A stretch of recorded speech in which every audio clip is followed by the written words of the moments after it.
Fatos e versões. O que vai impactar a sua vida agora no Café com Política. No Café com Política de hoje, a gente recebe aqui nos estúdios o deputado federal eleito pelo PSL, Charles Evangelista. Ele vai para o primeiro mandato de deputado federal. Bom dia, deputado, bem-vindo, prazer recebê-lo aqui na Rádio Super. Bom dia, Rodrigo, bom dia, Carolina. É um prazer poder estar falando com vocês aqui, agradecer também pelo espaço, pela oportunidade. A gente é que agradece pela presença aqui, um prazer recebê-lo. Deputado, o senhor vai iniciar agora em fevereiro esse primeiro mandato como deputado federal. E eu gostaria de saber, de maneira geral, quais são as principais linhas de trabalho que o senhor pretende desenvolver na Câmara dos Deputados em Brasília. O senhor que é do partido do presidente Jair Bolsonaro. Sim, Rodrigo, a gente tem diversas coisas que a gente quer levar para a Câmara Federal e tem as bandeiras principais que a gente defende, que a gente foi eleito, né? As pessoas acreditaram, reconheceram o trabalho e nos confiaram o voto. Eu sou vereador ainda atualmente na cidade de Juiz de Fora, e um dos trabalhos que eu me destaquei muito lá, e a gente fez um trabalho muito bom, foi em relação à comissão de enfrentamento às drogas. Eu fui o proponente da comissão e durante esses 2 anos meus de mandato na Câmara Municipal, eu sempre fui o presidente. Então a gente fez diversos trabalhos de prevenção, de conscientização, fazendo palestras em escolas, fazendo alguns trabalhos também de recuperação, né? Hoje as drogas, ela é um problema. Hoje não tem como mais a gente falar em segurança pública, em aumento de criminalidade, sem a gente falar diretamente, tratar diretamente as drogas, né? Lá na região da Zona da Mata e também em toda Minas Gerais, 90% dos crimes de homicídios têm uma relação direta com o consumo de drogas e 80% também dos outros crimes tem essa relação também com o consumo de drogas. Então, uma das bandeiras principais, né, que nós vamos carregar é em relação à segurança pública, com enfoque no combate às drogas. Bom, deputado, a gente tem acompanhado esses primeiros momentos, os primeiros passos do governo Jair Bolsonaro, e nos últimos dias especificamente a gente notou uma situação que é interessante. O governo às vezes vai e volta em alguns posicionamentos. A gente notou isso, por exemplo, com a questão da reforma agrária por parte do INCRA. Noticiamos isso hoje aqui, inclusive no Super N Primeiras Notícias. Notamos isso em relação à questão da reforma da Previdência. Notamos isso em relação à questão dos livros didáticos que podem ou não ser adotados pelo MEC. Um certo choque de informação nesse início de governo. Como é que o senhor avalia isso? O senhor acha que isso é uma coisa normal para um governo que está começando? Chega a preocupar para quem é do partido do presidente e vai assumir o cargo de deputado federal em pouco tempo, né? Dentro de pouco mais de 20 dias? Sim, eu acho que é absolutamente normal. Você viu, o presidente Bolsonaro tomou posse 1º de janeiro, né? O novo Congresso toma posse em 1º de fevereiro. Então tem algumas coisas, né, que tem que ir colocando com muita cautela, várias propostas que eu tenho certeza que o presidente Bolsonaro irá colocar no Congresso, muitas das vezes tem que ser colocada agora, nesse momento, até como um teste, né? A gente sabe que teve uma renovação muito grande na Câmara, de 200 e tantos deputados, então assim, serve um pouco como teste e de repente se colocar, dependendo da proposta, colocar errado, pode ser que vai ser rejeitado e depois fica muito mais difícil dar prosseguimento. Então assim, eu acho que é absolutamente normal, né? A partir do dia 1º de fevereiro, eu acredito que o governo vai ter uma nova relação, né, com os congressistas, e tenho certeza que nós vamos estar muito bem alinhados para tentar aí dar prosseguimento a essas pautas que o país precisa. A gente vê por parte do governo Bolsonaro essa tentativa de fazer logo de cara a reforma da Previdência, que é uma das prioridades para tentar reequilibrar as contas públicas. O senhor acha que o governo vai ter base o suficiente, por aquilo que o senhor tem acompanhado, até de negociações mesmo lá em Brasília, para que essa reforma da Previdência saia com até a celeridade que o governo tem defendido, considerando que esse, pelo menos no que a gente percebe, é o primeiro passo que o governo pretende dar efetivamente? Rodrigo, eu acho que o grande trunfo do governo, na verdade, é a popularidade do presidente Jair Bolsonaro, né? Foi eleito com uma boa popularidade, agora acho que, de acordo com o que a gente tem acompanhado na internet, vem aumentando, né? Então, assim, os parlamentares sabem que ele foi eleito com essa proposta, né? Ele também foi eleito com essa proposta. Então, acho que o maior trunfo é essa popularidade. Os parlamentares têm essa consciência que o país hoje ele não tem outra alternativa. Se a gente deixar de fazer essa reforma, agora as pessoas que seriam atingidas, muitas delas ficam muito preocupadas. Não quero reforma, não sei o quê. Na verdade, todo mundo é a favor da reforma. Na hora que vai mexer no seu, né? Todo mundo... Os próprios militares, a gente está vendo isso agora, né? Os próprios militares eu acho que todas as classes, todas as pessoas, todo mundo é a favor, mas na hora que vai mexer ninguém quer, né? Mas todos têm a consciência que precisa de uma reforma, né? Sempre as reuniões que nós tivemos já com o ministro Paulo Guedes, ele cita um exemplo muito claro, né? Tá todo mundo dentro de um avião e o combustível tá acabando. Então a reforma, ela vai ser, essa reforma que tá para acontecer, vai ser para dar mais um fôlego para o país financeiramente, mas ainda não vamos ter que fazer uma outra reforma mais severa, a médio e longo prazo, para que o país possa voltar a respirar e equilibrar aí também as contas públicas. No mesmo sentido, o senhor acha que a gente pode falar da questão da reforma tributária, que é um outro assunto que certamente o governo vai ter que enfrentar? Com toda certeza. A reforma tributária, ela também é uma pauta bomba, vamos dizer assim. A gente sabe que tem vários estados com alíquotas diferentes, diversas outras coisas. Já, inclusive, vem de uma região onde isso fica muito evidente, que é a Zona da Mata, que está bem pertinho ali do limite com o Rio de Janeiro, da divisa com o Rio de Janeiro, onde isso acontece de maneira muito evidente, né? Minas Gerais, até nos últimos anos, andou perdendo empresas para o Rio, e a região lá de Juiz de Fora e das cidades que estão ali na Zona da Mata sofrem muito com isso. Com certeza. É uma das coisas que a gente sempre discutiu, né? Eu fui o presidente da Comissão de Comércio e Indústria também, na Câmara Municipal de Juiz de Fora, então a gente sempre discutiu isso. É muito triste a gente ver as empresas da nossa região que que fomenta a economia indo embora ali, principalmente o estado do Rio de Janeiro, o estado do Espírito Santo, né? Através de incentivos e outras coisas. Então a gente vai ter que discutir isso aí. É uma pauta também muito delicada, né? Que envolve vários estados, diversos parlamentares com ideias diferentes, mas sem sombra de dúvidas vai ter que ser discutida para a gente poder retomar aí também o crescimento. Deputado, o senhor falou no começo da entrevista com a gente a respeito desse seu trabalho de combate às drogas, criou a Comissão de Enfrentamento às Drogas na Câmara Municipal de Juiz de Fora, é o presidente dessa comissão desde então, desde que ela foi criada. Nós temos notado também um discurso por parte do governo Bolsonaro de um endurecimento na questão que envolve a segurança pública. E volta e meia é discutida a questão da situação dos usuários de droga em si, se devem ser tratados como criminosos ou como pessoas que precisam de tratamento médico, como pessoas que de fato são viciadas, que têm um problema de saúde. O senhor, como presidente dessa comissão na Câmara de Juiz de Fora, como alguém que estuda o assunto, como alguém que acompanha até a tentativa de recuperação dessas pessoas que estão envolvidas com o mundo das drogas, qual a posição do senhor? E pergunto além também, qual, na sua opinião, deve ser o posicionamento do governo Bolsonaro em relação ao usuário, que é quem está lá na ponta dessa cadeia? Eu acho que, antes de mais nada, você tem que dar oportunidade do usuário se tratar, né? E claro que um usuário de droga, dependente químico, é um doente, claro, mas tem uns que são bandidos, na verdade, que não querem largar, ou através dessa dependência química comete diversos outros tipos de delitos, e os delitos não tem como a gente deixar de estar punindo. Isso daí é certo, né? Agora, acho que vai ter que ter um endurecimento, principalmente em relação ao tráfico.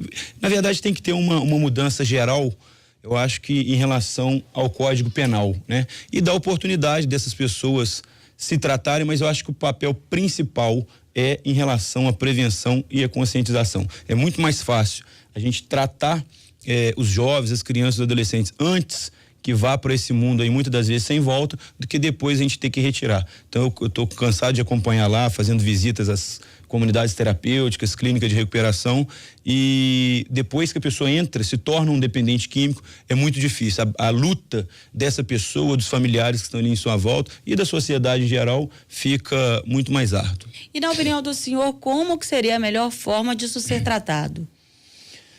Então, como eu disse, eu acho que a prevenção e a conscientização, ela é a melhor forma da gente fazer esse enfrentamento às drogas, né?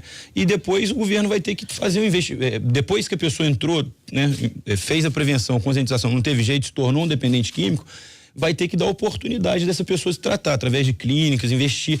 Eu sou muito defensor dessas comunidades terapêuticas, né? As comunidades ligadas às igrejas cristãs, por exemplo. As igrejas, não só igrejas evangélicas, mas igrejas católicas também. eles fazem um trabalho espiritual junto dando trabalho, reinserindo a pessoa novamente à sociedade, reinserindo novamente no mercado de trabalho. Então, assim, eu sou muito favorável. Eu acho que tem uma discussão muito grande, né, em relação à comunidade terapêutica, não é muito bem vista por alguns, mas eu que tenho acompanhado durante esses 2 anos, a gente vê que o índice de recuperação dessas pessoas que têm o tratamento com as comunidades terapêuticas é muito alto e vale muito a pena. Como a gente fala de droga e a gente fala diretamente também de segurança pública, porque uma coisa está diretamente ligada à outra, a gente tem aí hoje esse conceito do SUSP, que é o Sistema Único de Segurança Pública, que foi aprovado ainda durante a gestão do agora ex-presidente Michel Temer, e temos hoje o ministro Sérgio Moro assumindo também, né, a área não só da justiça, mas também da segurança pública. Na avaliação do senhor, deputado, que papel deve ter o SUSP nesse sentido? O senhor falava em endurecimento, a punição de traficantes, por exemplo, que é de fato quem está comercializando esse material. Que papel tem o SUSP num contexto de um país em que os limites, as divisas, as fronteiras cada vez existem menos? Rodrigo, na verdade a droga ela se tornou um problema de utilidade pública, né? Ela não envolve somente segurança, é segurança, saúde, educação, então um conjunto de fatores que a gente tem que estar trabalhando, e essas áreas estarem unidas, né, pensando aí em como tá atuando. O SUSP, ele na verdade atua, né, numa situação bem diferente das comunidades terapêuticas, né? Eles fazem um tratamento, na verdade, de redução de danos, com CAPs e diversos outros segmentos. Então ele faz esse tratamento dessa redução de danos, e a comunidade terapêutica de abstinência, né? Então, assim, eu acho que os dois segmentos têm um papel fundamental. Eu não tenho, assim, conhecimento específico, diretamente, não acompanho tanto, mesmo porque várias vezes a gente já tentou entrar no CAPES, buscar mais informações, e infelizmente é muito fechado, né? Como vereador, agora, como deputado, acredito que a gente vai ter mais acesso. Então, assim, eu acho que é um papel importante também, e tem que estar atuando de forma conjunta, né?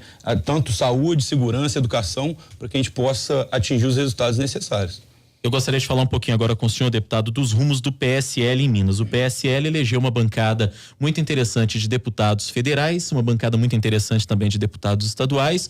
É o partido do presidente da República, Jair Bolsonaro, e certamente é um partido que tem planos agora para o ano de 2020, quando a gente vai ter eleições municipais. Considerando-se que a popularidade do presidente pode estar em alta até lá, sobretudo se a economia do país melhorar, conforme é o objetivo inicial do governo, o senhor se apresentaria como um pré-candidato à prefeitura de Juiz de Fora, considerando que o senhor é vereador, foi eleito deputado federal, quer dizer, já voltaria, digamos assim, para a cidade com um potencial e com uma grandeza de nome muito maior do que saiu da cidade? Seria um caminho?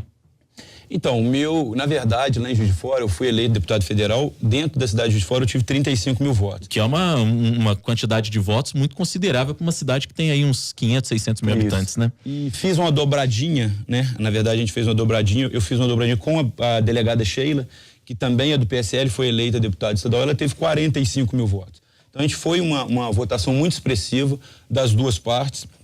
Eu sempre falo lá na cidade que a gente não pode ser hipócrita de dizer que o PSL não será protagonista nas eleições de 2020. Isso com toda certeza será. Agora, eu sempre tenho na minha cabeça que eu quero cumprir o meu mandato de deputado. Tenho 34 anos, acho que a política é muito dinâmica, tudo acontece muito rápido, mas pensando agora, friamente, a minha vontade é concluir o meu mandato de deputado. Eu acho que ainda dá para fazer uma história em Brasília com boas propostas, boas ideias, e sempre digo, todo político tem um sonho de ser prefeito da sua cidade, mas eu acho que isso daí ainda tem tempo, a gente está trabalhando, ainda quero continuar em Brasília com reeleição e outras coisas para a gente buscar um país melhor. Apoiaria, por exemplo, a delegada Sheila numa eventual tentativa? Com toda certeza, se ela falar que é candidata, meu apoio é integral, isso daí a gente é muito parceiro politicamente, né? Mas ela também tem, sempre nas conversas, ela também parece que tem o mesmo pensamento, quer cumprir o mandato, mas como eu disse, a política é muito dinâmica e muitas das vezes a gente tem que estar em determinado local para estar buscando aí uma cidade melhor, um estado melhor também. Nesse sentido, qual é de fato o planejamento do PSL? O senhor destaca aqui que o partido certamente vai protagonizar, e a gente imagina que seja assim, que inclusive deve ter aí um embate muito forte com o PT nas grandes cidades, o PT que também elegeu bancadas muito consideráveis, tanto aqui em Minas, na Assembleia Legislativa, quanto na Câmara dos Deputados lá em Brasília. Por onde deve passar essa estratégia? O PSL já tem conversado nesse sentido, a figura do deputado Marcelo Álvaro Antônio, que agora até é o nosso ministro do Turismo também, já tem se posicionado, se movimentado no sentido de fazer o PSL crescer do ponto de vista das prefeituras em Minas Gerais? Eu acho que o PSL teve uma grande oportunidade. Era uma legenda nanica, né? Com essa onda Bolsonaro, né? E claro, com o sucesso da campanha dos parlamentares, elegeu aí 52 deputados. Em Minas Gerais, a gente está, tanto os deputados federais quanto os deputados estaduais, o foco agora, claro que é nos problemas estaduais, nos problemas federais, né? A gente está votando, buscando apoio aí para o governo, para que a gente conseguir fazer essas reformas necessárias, mas a gente tem a consciência que tem que ocupar os espaços, né, nos executivos municipais e também no legislativo, mesmo porque para a gente dar continuidade lá em 2022. Em Minas Gerais todos estão com esse pensamento, os deputados estão trabalhando já as suas bases, nós já estamos montando as comissões provisórias, buscando pessoas que realmente têm um viés ideológico, um partido que defende aí o conservadorismo nos costumes e o liberalismo econômico. Então a gente está buscando essas pessoas, tentando ampliar ao máximo a base e vamos tentar eleger o máximo de prefeito para que nós possamos chegar aí em 2022 com uma força muito maior e estabilizar também o crescimento do partido. Na sua opinião, o foco deveriam ser as chamadas cidades polo? O senhor vem de uma, né? Juiz de Fora, aí a gente se lembra aqui na região metropolitana de Contagem, de cidades como Uberlândia e Uberaba no Triângulo Mineiro, Montes Claros no norte de Minas, Governador Valadares no Vale do Rio Doce e outras tantas cidades que são consideradas esses municípios polo do estado que atraem as atenções, ou, na opinião do senhor, o PSL deve também se concentrar e focar atenções nos municípios talvez de médio e de pequeno porte? Eu acho que os dois. Eu acho que município a gente tem que ter os nossos candidatos, né? Os municípios maiores, tudo que acontece nos municípios maiores reflete diretamente nos municípios menores, mas também o que acontece nos menores reflete nos municípios maiores. Então, assim, a gente vai ter que focar nos dois e buscar tá apoiando aí esses candidatos, buscar tá dando suporte para que eles possam conseguir também o sucesso, né, e caminhar com os viés ideológicos que o partido defende. Muito bem, a gente recebeu aqui hoje no Café com Política o deputado federal eleito pelo PSL, Charles Evangelista. Gostaria de agradecer a sua presença aqui e desejar, deputado, que acima de tudo o senhor faça um bom trabalho por Minas Gerais, porque o estado precisa disso. Eu que agradeço, Rodrigo, agradeço a Carolina também, dizer a todos os mineiros que nós vamos estar em Brasília com toda certeza, força de vontade para a gente estar trabalhando, não vai faltar, pode ter certeza que nós vamos estar retribuindo aí a cada um dos eleitores, a cada um dos mineiros, o voto de confiança e fazendo o nosso melhor para buscar aí um país mais próximo, um estado melhor também.